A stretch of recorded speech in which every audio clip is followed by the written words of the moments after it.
ஒரு காலத்தில் மலைகளும் மரங்களும் சூழ்ந்த மாயக்காடு என்ற அழகான இடம் இருந்தது. அந்த காட்டில் பச்சை புல், நிறைய மலர்கள், காற்றில் இசை போல் பறவைகளின் பாடல் எல்லாம் சேர்ந்து அந்த இடம் சொர்க்கம் போல இருந்தது. அந்த காட்டில் ஒரு குட்டி முயல் வாழ்ந்தது. அதன் பெயர் மிதுமிது. ரொம்ப சுறுசுறுப்பானது. குதித்து விளையாடுவது, ஓடுவது, நண்பர்களுடன் சிரிப்பது, இதுதான் மிதுவின் வாழ்க்கை. மிதுவுடன் அதன் அம்மா முயல் ஒரு சின்ன வீட்டில் வாழ்ந்து வந்தாள். அம்மா மிதுவை ரொம்ப நேசித்தாள். ஒரு நாள் காலை அம்மா முயல் காய்கறிகளை தயார் செய்து கொண்டே சொன்னாள்.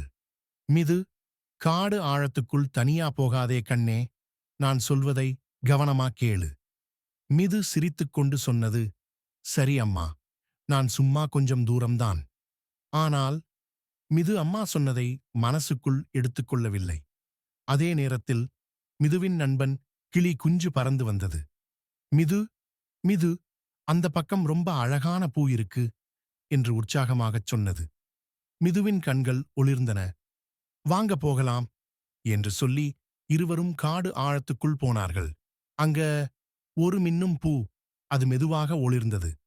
மிது ஆச்சரியத்துடன், வாவ், இந்த பூ எவ்வளவு அழகு என்று முன்னால் சென்றது. கிளி குஞ்சு சற்று பயத்துடன் சொன்னது, மிது, இங்கே கொஞ்சம் பயமா இருக்கு. ஆனால் மிது கேட்கவில்லை. சூரியன் மெதுவாக மறைந்தது. காடு இருட்டாக மாறியது.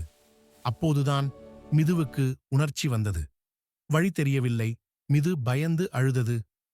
அம்மா, நான் எங்க இருக்கேன்? என்னால வீடு போக முடியல. அந்த நேரத்தில் மெதுவான நடையுடன் ஒரு ஆமை தாத்தா வந்தார். அவர் அமைதியாக கேட்டார், குட்டி முயலே, ஏன் அழறே? மிது எல்லாவற்றையும் சொன்னது.